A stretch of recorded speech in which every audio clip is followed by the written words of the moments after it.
Hello, good morning. Hello, good morning, and welcome to this Dawn Busters Taste Challenge. Sorry about that. These are both 90 proof straight rye whiskeys, all right? So, straight rye, they're aged at least 2 years in new charred oak barrels, no coloring, no flavoring added, all right? And straight rye or straight whiskey of any sort has to all come from the same state. Here's Ezra Brooks 90 proof straight rye whiskey, charred American oak. It's distilled, aged, and aged in Indiana. All right, so it's distilled and aged in Indiana, but they send it to Missouri where it's bottled by Luxco. So that's the story on that one. This one, the distribution is very low these days. They have a new one called Ezra Brooks 99 proof rye, and that one has taken over the shelves. That's the one they're pushing now. Maxwell in the Russian Federation says, good morning, Ron. Good morning to you, Maxwell. Now here is the competitor, Jack Daniel's Tennessee straight rye whiskey. It's no age stated, so there's no age statement. We know it's at least 4 years old. They were both introduced in 2017. This one is 70% rye, and it's charcoal mellowed. You know, Jack Daniel's, that's their thing. They dripping everything through the charcoal. Common way of filtering it, but not as common as chill filtering. Now here, this might be chill filtered, but it's 51% rye, the minimum allowed. 51% rye, 45% corn whiskey, and 4% malted barley whiskey. All right. Price point. They both start around $17.99 at the low end, and they'll go up. If you're paying above $24.99, you probably shouldn't buy it. Okay, you should put it back. $23.99, I could go along with that. Above that, don't do it.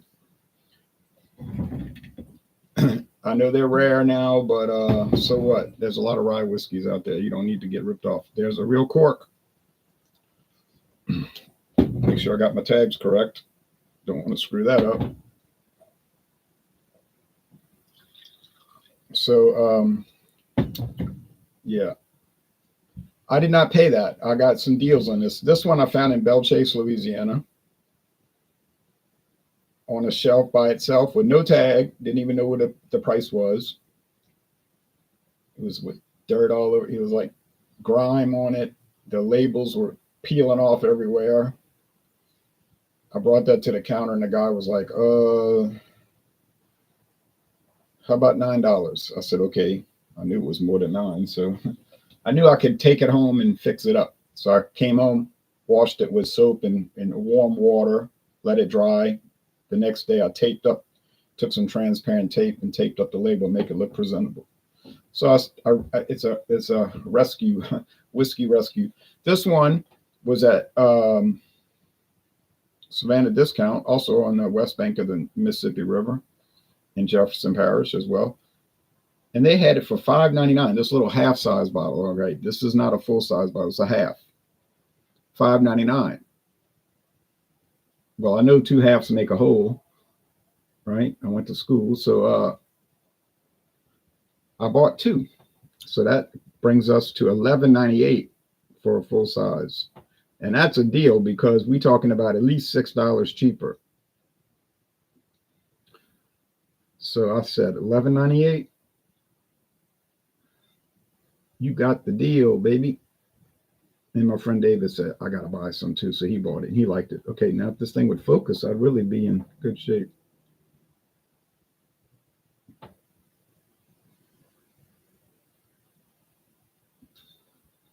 Gets confused in the dark. I'm going to turn the lamps on because there's no light from outside. It's too early for, it's really not dawn. It's pre-dawn busters.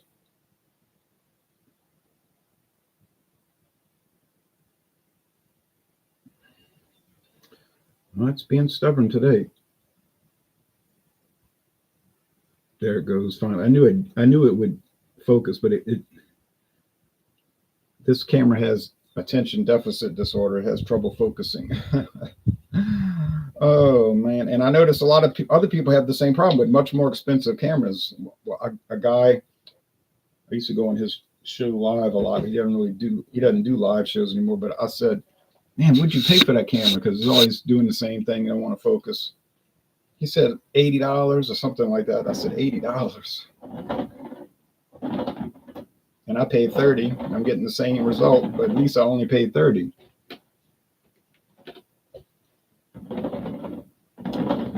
So, and then another guy also in New England, same trouble. Thing don't want to focus. I think he paid an outrageous price for his camera. It was more than that. I think. I'm not quite sure, but I know he's plenty aggravated. It's not like he's going to go over run and buy a new one after you already lay down at least $80. You just tolerate it. But why should I pay more than what I paid? Because if they're having the same problem, I could see if I go and pay more, I'm not going to get any better deal. You know what I mean? Better results. But now it's focused, so it'll go out of focus again later. All right. Appearance. Yeah, they're both, well, no. This one's copper, and I know that's the Jack Daniels. And I remember the Jack Daniels being copper looking. And this one, the Ezra Brooks, is more amber. Now, Ezra Brooks is a newer brand. Now, I know you get on the website, they're talking about the 1700s and all this business. Yeah, there was a guy named Ezra Brooks, and he did distilling a long time ago, and he really has nothing to do with the company now. What these companies do, they'll find some old figure in the liquor world, and they'll just co-opt their name and make it look like they've been making it like this. They've been making it since the 1700s, 1783, and so forth. Well, Jack Daniels is real. It really was started in 1870 by Jack Daniel. And then he kept the company going, and then he died. Oh, well, we all died, but you know what I mean? He died a little younger than he should have from an injury-related problem. And the family he didn't have any children, but his family, whoever got it, they kept it going, but they didn't want it. And they sold it to Brown-Forman in 1956. Another family-owned company, Brown-Forman, the two families, Brown and Forman. They own it now. That's a family-owned company. They own it since 1956. That's the Old Forester people. Okay, you've heard of Old Forester. And there aren't too many people out there that realize that Old Forester's people own Jack Daniels. And they have not been an independent company for over 60 years. Close to 70. But nobody stresses on that because the buyout happened a long time ago. So they're not freaking over it. If it happens now, people get all excited. Oh, they got bought out. It's not going to be the same. It's going to get ruined. But it did change Jack Daniels after the buyout, actually. Well, way after it. In 1987, they dropped it from 90 proof to 86 proof. And then in 2003, 21 years ago, they quietly dropped it to 80. So they slowly brought the proof down. Didn't affect the sales. In fact, it's a better selling product now than it was when they started lowering the proof. So I guess they knew what they were doing, and there's some reasoning behind it. Ezra Brooks, like I say, they'll talk about the colonial days and all this business, but really it only started 1955, I think, or 58. Evan Williams was 55. That's when the trademark was adopted. So you're not going to get a trademark and not sell a product. Might have not gone on the shelf till 57 though, but you know what I mean? You get the trademark, protect your brand and everything. Okay. But you get on Evan Williams' website, they're going to make you think it's been produced continually since 1783, and it's not so. Now, Jack Daniels does go back to the 1790s, 1795. Not Jack Daniels, Jim Beam. I'm sorry, Jim Beam. But it wasn't called Jim Beam Bourbon. It was Beam's Bourbon. It was the Beam family. But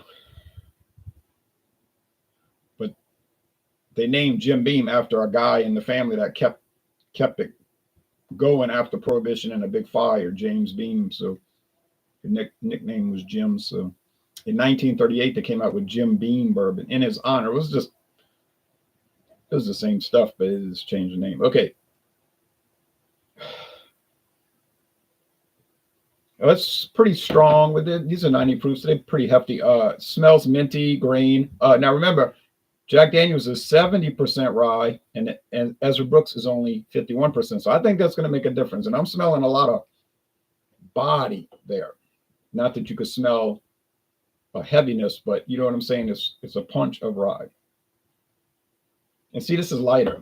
This is some mintiness from the rye, because to me, rye smells and tastes like, I don't know, like spearmint or something, whatever those things are called. But this is the minimum. All right, taste time. Cheers. I'm trying not to look too. I'm trying not to look too close at the things because at the glasses, because you know one is a little darker. Yeah, rich rye.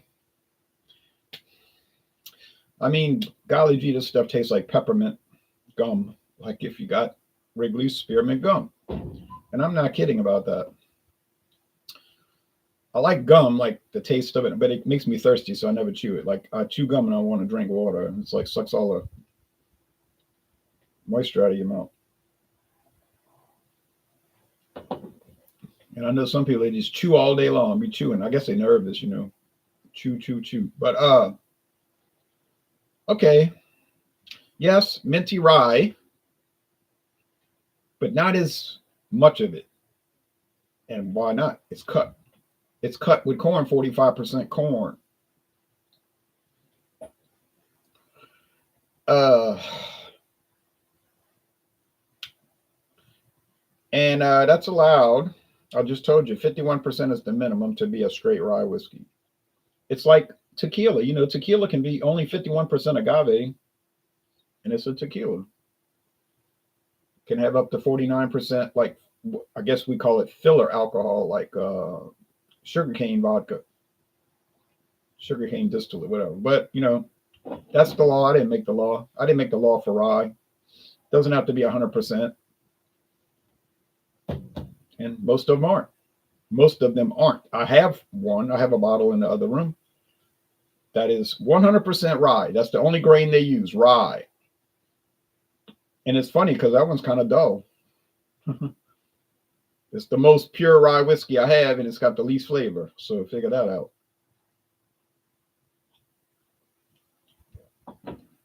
Now that Crown Royal Northern Harvest rye is wonderful. It's 95% rye. I guess the other 4% is corn. But man, that thing is great. And you never see it like when I first bought it years and years ago, you'd see it everywhere. Now they still make it. I mean, it's on the website last time I checked, but try finding that. Try finding uh, Crown Royal Northern Harvest rye this day and age. I think you're not going to find it. It's probably going to be phased out, probably being phased out. They probably got a limit. Like once they get down to a certain number in the warehouse, they'll just cut it, take it off the website, and put it under their retired whiskeys because they have a. Now I like what Crown Royal does. They have a whole section called retired whiskeys,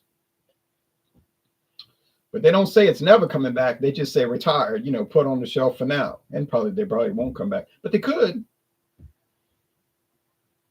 They got it there. Like Blue Moon, they'll say these are not made right now.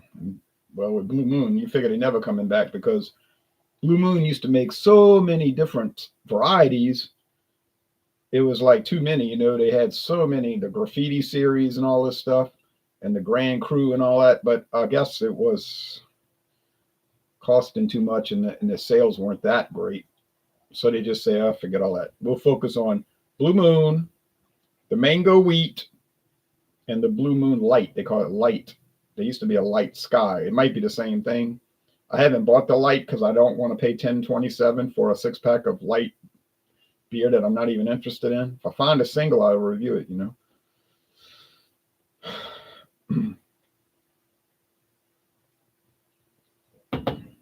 Good morning to you, Backyard Bandit. I saw 2 backyard bandits this morning, 2 little raccoons running, juveniles. I said, get out of here, raccoons. They're running under the house. They always do that. They run the same. I know what they're doing. They're going across, rooting around people's yards, and they're running back, and they go in the woods back there. Somehow to get across into the woods. and they're bad. They're so aggravating.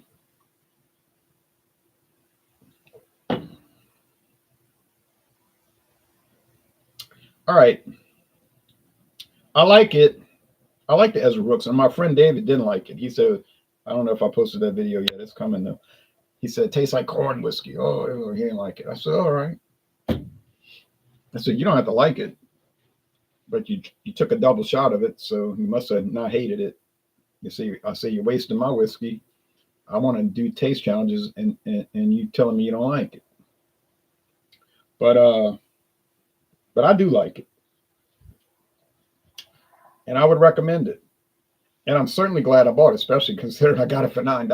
I mean, that's crazy. But hey, but that happens in Louisiana. You run across some crazy prices. Now, I certainly don't need to buy any more liquor, and I haven't bought any. I got my numbers up. You know, any class of liquor, I've got it. Mezcal, Irish, whiskey, tequila. I got so much tequila, rum, too much of that. Bourbon, don't even talk about bourbon. I mean, I buy bourbon for 10 years and I still probably still wouldn't have opened them all.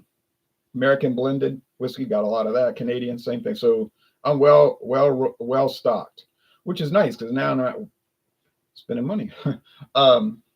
It's not going to go stale. So that's a benefit. So I'm going to say this is the Ezra Brooks. No, it's not amazing, and neither is the Jack Daniels, but it's certainly wonderful. You know, certainly enjoyable and nice, and you can be wonderful without being amazing. You know, amazing is like you almost can't believe it. It's so good. I don't really run across too many products like that. I don't care whether it's beer, wine, or liquor, but wonderful is, there's a lot of wonderful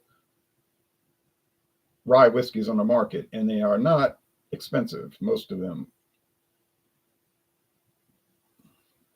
They're well made. So I'm going to say this is the Ezra Brooks, and now I'm going to watch the news. I got it. You see, that was the key, that boldness that the Jack Daniels said. All right, thanks for watching, and see y'all hopefully tomorrow for another rye whiskey taste challenge.